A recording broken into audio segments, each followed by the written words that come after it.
si Satan peut faire peser sur nous ses esprits de mort et enfermer notre esprit sous une enveloppe de mort, il éteindra aussitôt la lumière et nous laissera nous débattre.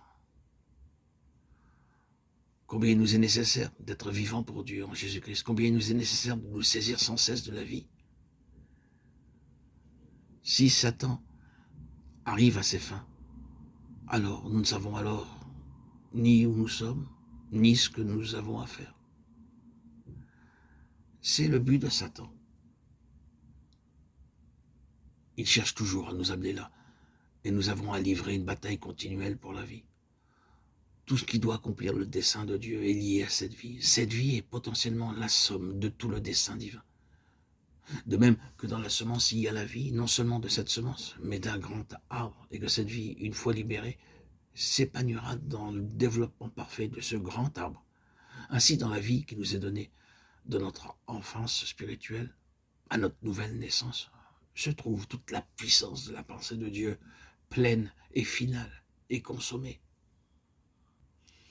Et Satan cherche non pas simplement à arrêter notre vie, mais à empêcher la pleine manifestation des intérêts et des plans suprêmes de Dieu qui se trouvent dans cette vie qui nous a été donnée, cette vie éternelle qui nous est donnée maintenant. L'Esprit veille toujours sur cette vie et il nous dit, garde cette vie, ne permets pas que rien ne vienne entraver cette vie. Et dès que quelque chose attriste l'Esprit et arrête l'opération de cette vie, et immédiatement recours au sang précieux qui se tient comme un témoignage contre toute mort. Ce précieux sang de Jésus, la vie incorruptible, le témoignage dans les cieux à la victoire sur le péché et la mort, par lequel tu peux être délivré de cette main hostile de Satan. Ce précieux sang est la base sur laquelle nous devons nous tenir pour mettre en règle tout ce qui attriste l'esprit et qui entrave l'opération de la vie, par laquelle nous en arrivons à connaître et à connaître de cette manière vivante Christ dans une plénitude toujours grandissante. Nous savons très bien que toute cette spontanéité que nous avons, toute cette force, ce zèle, est la marque du Seigneur. Et que le Seigneur se manifeste à travers nous, par ce zèle, par cette foi qui nous anime. Si nous avons cette spontanéité, cette paix intérieure, Dieu est vivant, Dieu se manifeste dans notre vie. La chose doit être forcée, ni être poussée. Il faut tout simplement l'amener à se faire. Chacun de nous, frères et sœurs, qui sommes des enfants véritables de Dieu, comprenons bien de quoi je parle ici. Souvenons-nous que dans l'école de Christ, l'école à laquelle nous sommes appelés à vivre dans ce long pèlerinage terrestre,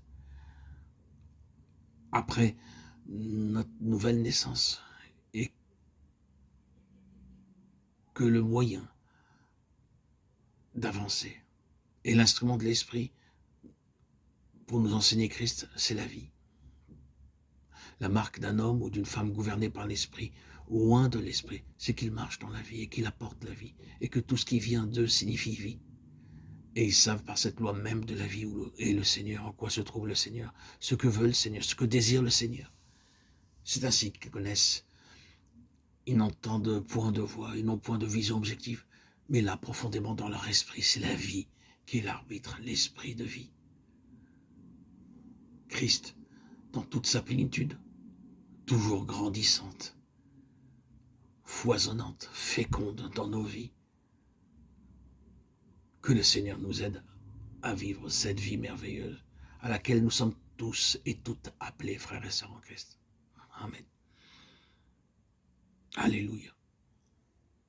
Gloire à Dieu au plus haut des cieux et paix sur la terre aux hommes qu'il aime.